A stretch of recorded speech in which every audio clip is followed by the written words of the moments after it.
Hi, my name is Reagan Dickinson, and I'm here with Rick Williams of Rick's Sign Company.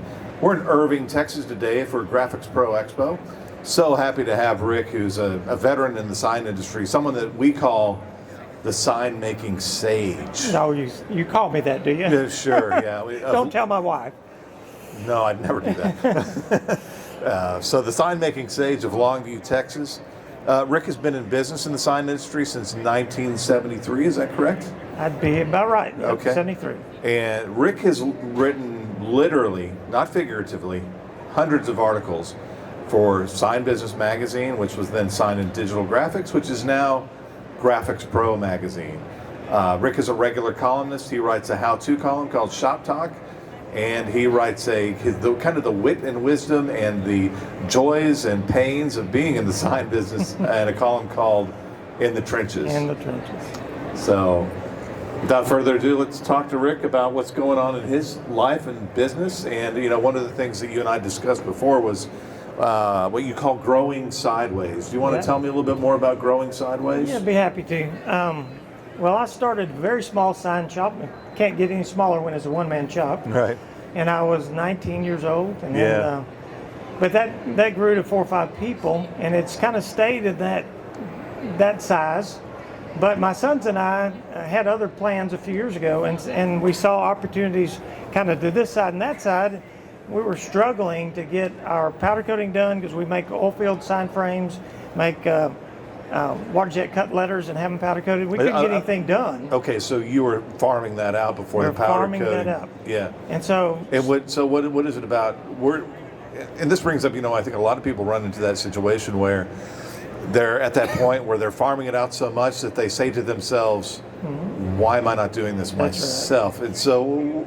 Well, my oldest son, that was his attitude. Why are we not doing this, Dad? Yeah. We can't get this done. Right. And we couldn't get letters cut on a water jet. We didn't own a water jet. Okay. And so it was just a busy time. And he talked me into investing some money into a new project. And so we've grown more in that direction than we were growing straight forwards. That's why I say growing sideways.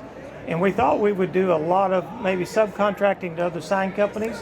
But in the end, we do a lot of subcontracting, but mostly to industrial companies that need water jet cutting or laser cutting and powder coating. And powder coating was one of the real reasons we got into that business. Mm-hmm. So we've done that, and then we've grown sideways again because we were doing so much powder coating in an automotive fashion, a lot of wheels. Okay, so powder coating was your first growth sideways, so to speak. And water jet cutting at the same time. Okay, you did that too. Yeah, we bought a few machines, and then the boys kind of took that over, and we still do that today, but it's about 10 times the size of the sign shop, so it's grown a lot. Okay, did it start as a support of the sign business? It did, kind of. As opposed to kind of its own.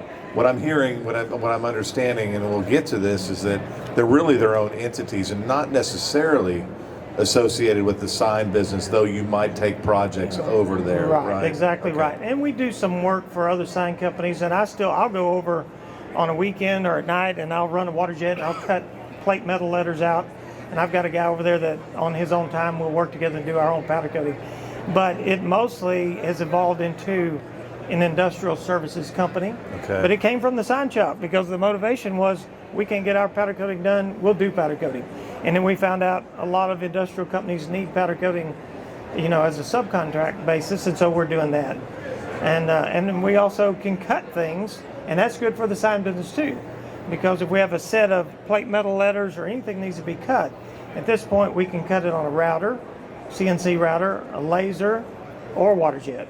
Okay. So, we don't have a lot of limitations there. And it may just be small tags that are going to be engraved at the sign shop, because we make industrial tags and we'll engrave them on a laser.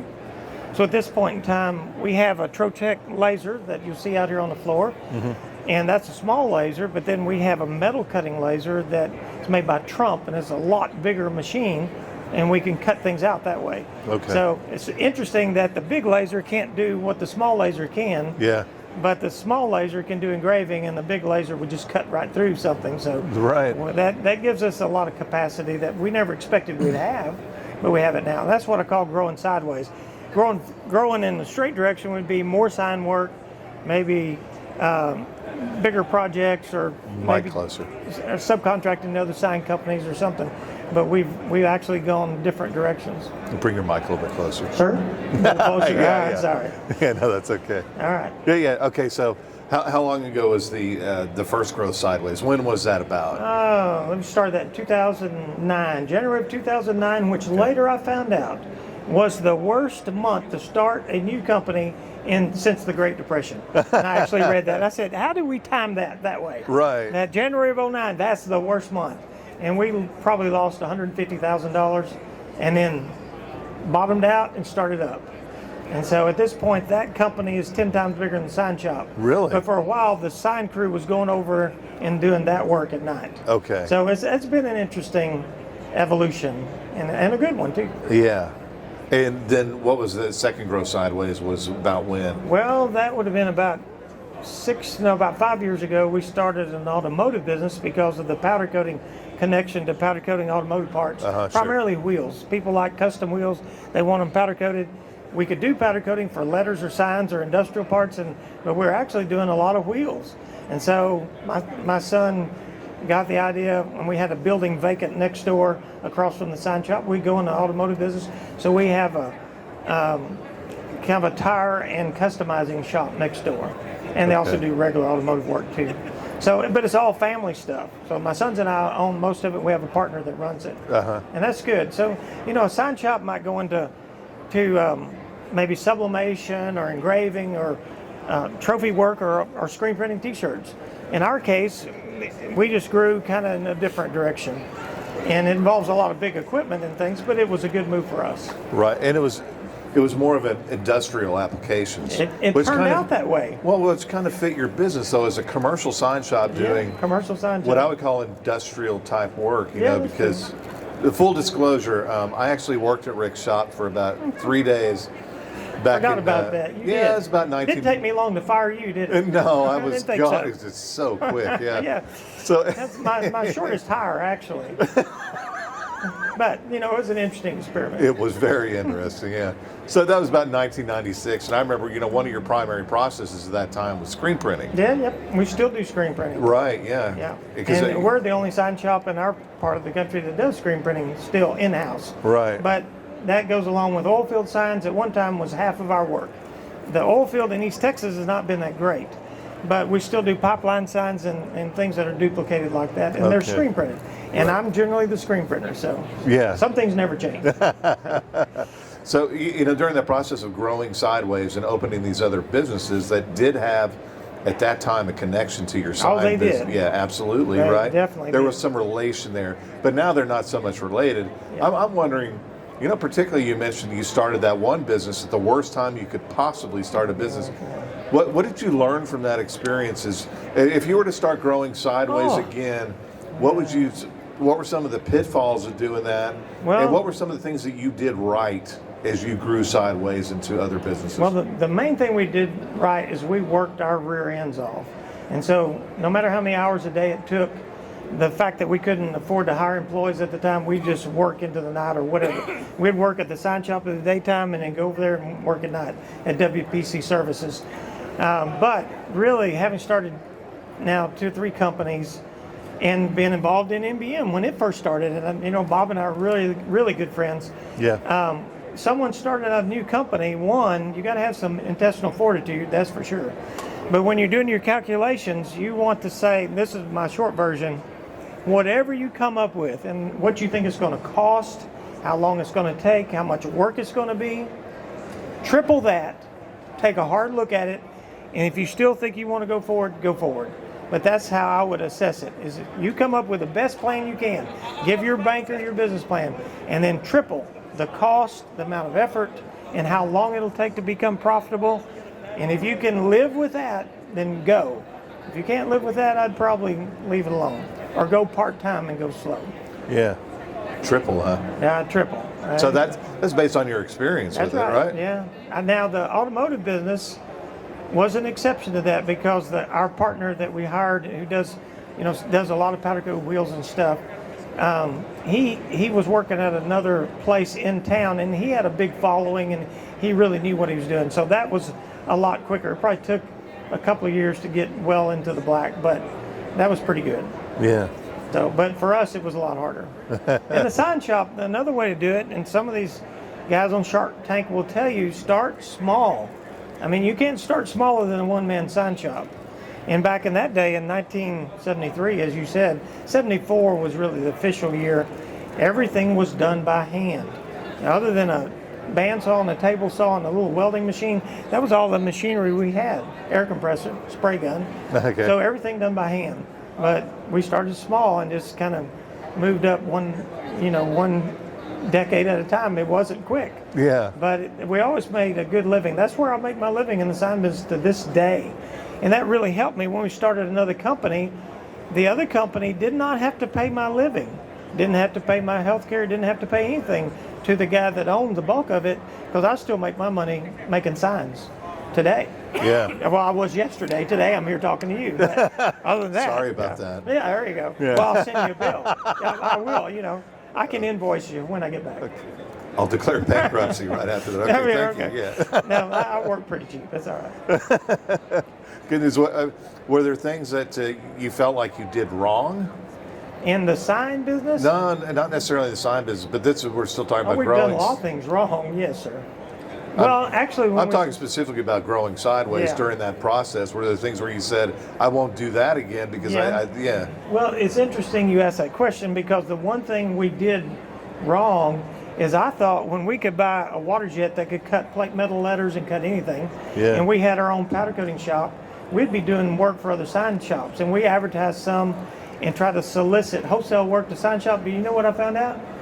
Sign people were a pain in the rear to work with.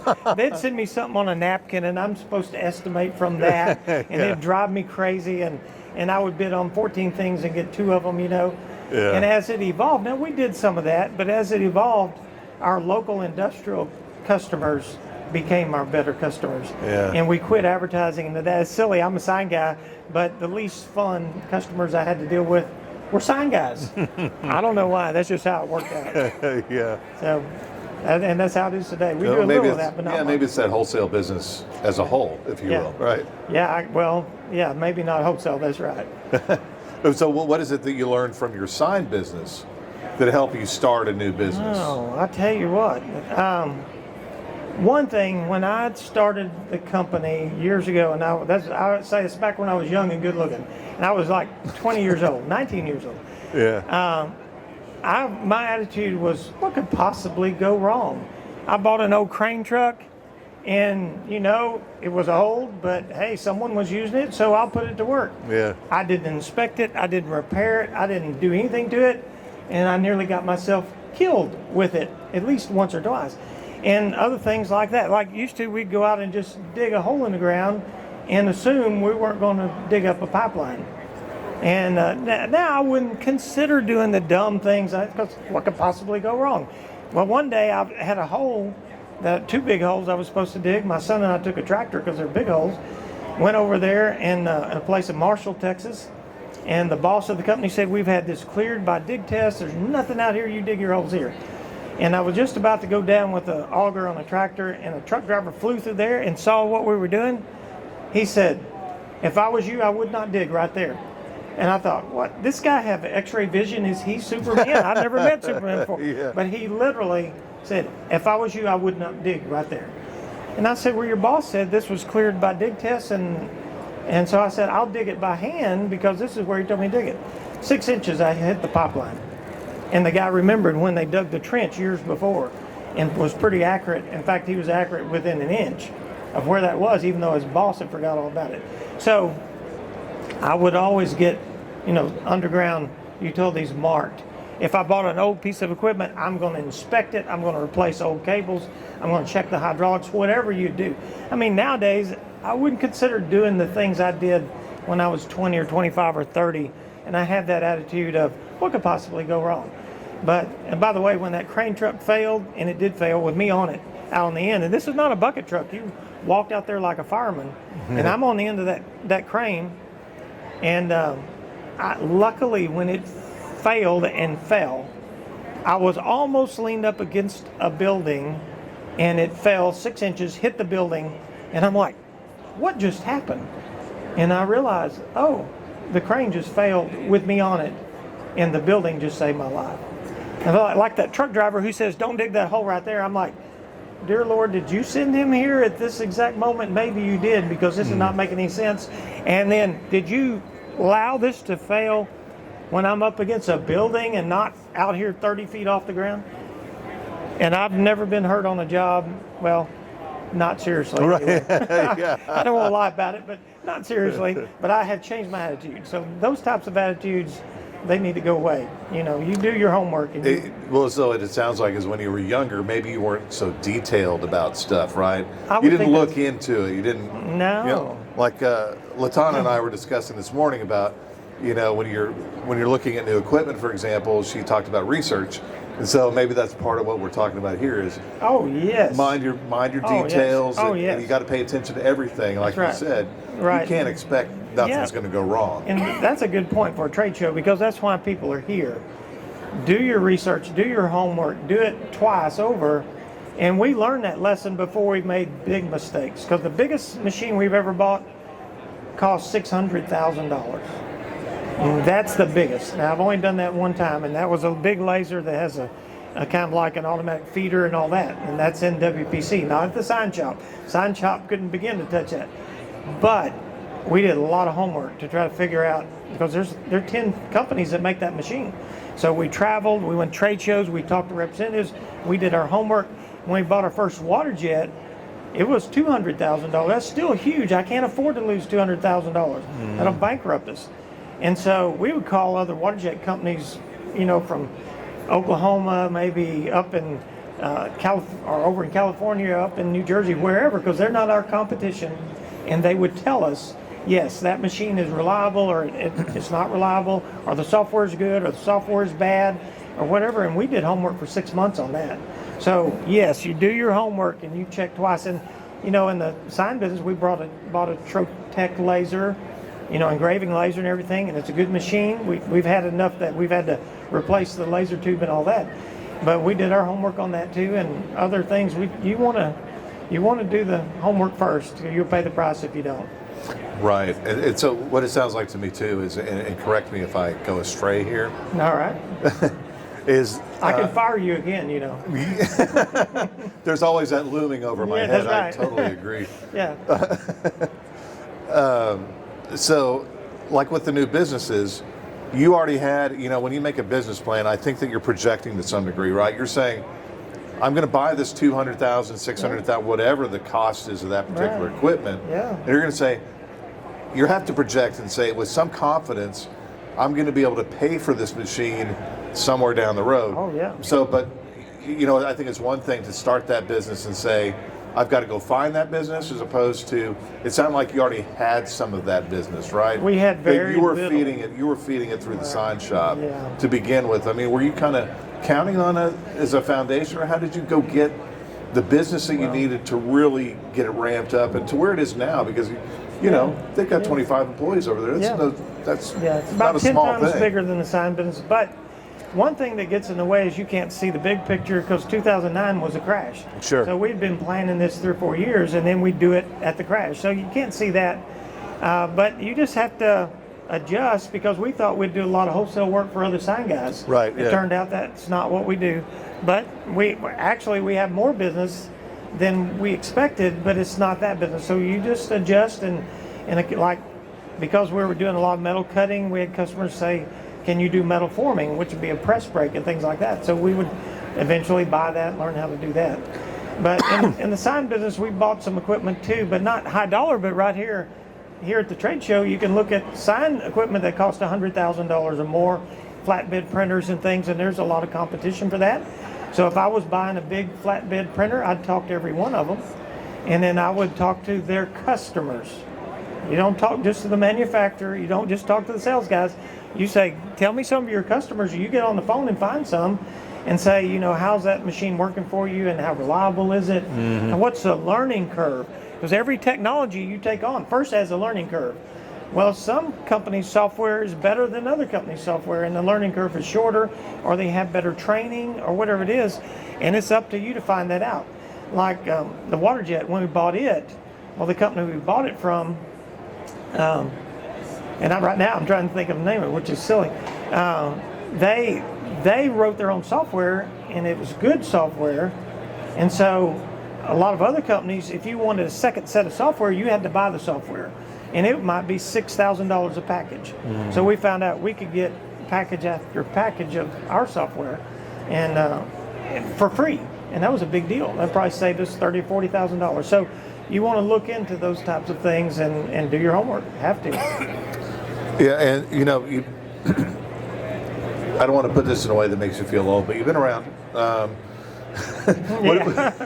we've talked about, just the ups and downs of the general economic cycle, No doubt. there could be regional, local things that happen too. What has been the key for your business over the years as far as just survival during those times where you're in a down period?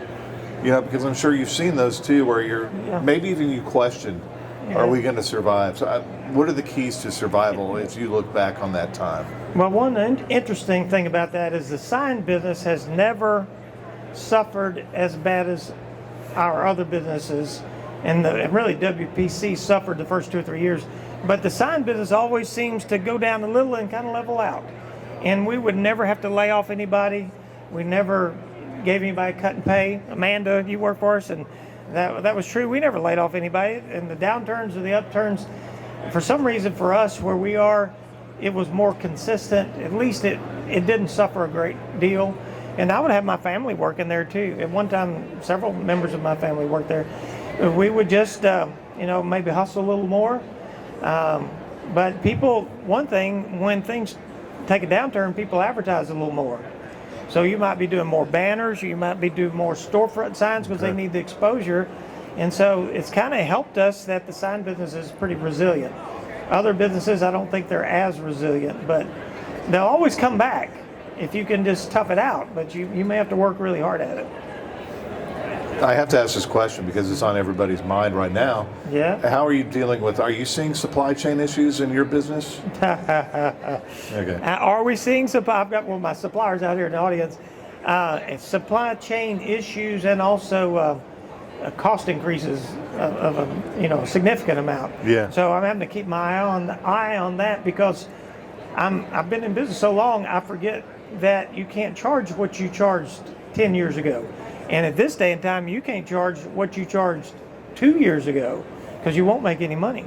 Because our aluminum is double, maybe more than double. Yeah. And other, products are just, the increases have been tremendous. And that's unusual. That's the first time that we've seen this. And also not being able to get a particular color.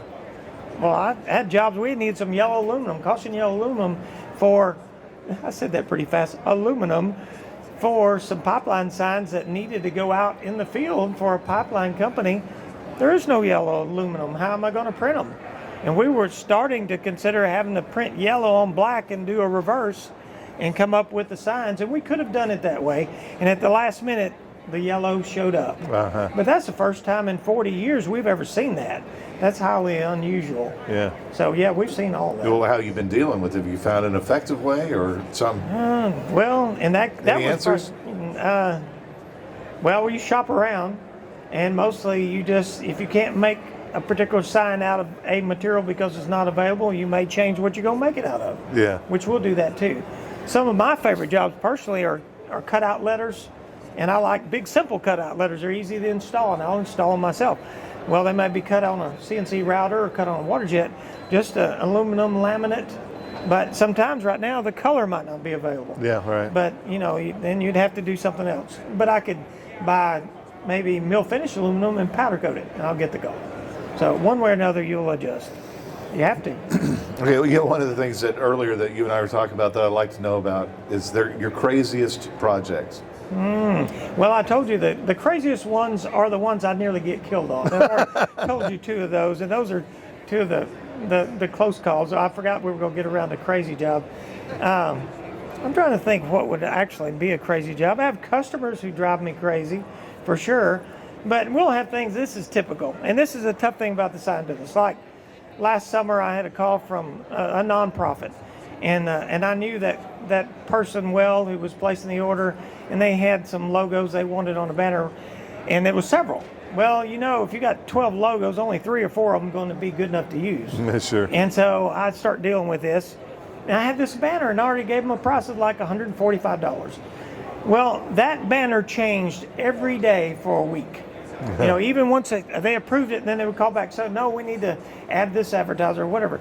And when I got back and looked at that, I probably had a day's work in laying out a $150 banner. And it's for a nonprofit. So how are you going to charge for that? And that is the kind of thing that drives me crazy. It might not be a crazy project, but it's a wonder I still have my hair, I'll tell you. 'Cause you guys in the side business, you know that. It's that every week. It's something like that every week. And so it takes a bit of patience. And then you sometimes learn to say no, or you have to say, hey, I'm good with this unless it changes, and then it could change the price. Yeah. But I'm a slow learner, though. I've given away a lot of work. And we do a lot of work for nonprofits, and you hate to have to turn around and say, well, I told you this, but it's actually going to be this amount. So sometimes we got to play hardball, and sometimes you're in a community, word gets around, you don't want to burn your bridges, so you don't. Exactly. Well, I just want to let you know how much I appreciate your time here today and your contributions to the industry over the years as well. From a little sign shop in Longview, Texas. Yeah, I'm not sure what exactly. that No, I think you have a lot, so I appreciate that too. Yeah. I have written articles a long time, and I always said that I could probably be a good writer if I would do it in times other than when I should be sleeping. But most of them I do when I should be sleeping. I'd probably do a lot better if I did it in the daytime. Maybe. Right. Yeah, but anyway, I keep trying. Thanks again. All right. And by the way, so we have copies of a compendium of Rick's work in Sign Business Magazine and Graphics Pro. In the Trenches, it's a compilation of his wit and wisdom about running a small business and running a small business in the sign business. Yeah, and learning from our mistakes. Right. That's a lot of what's in there, learning from our mistakes. Agreed, yeah. Yeah, that's good. Thanks again for sharing. Yes, sir. You're welcome.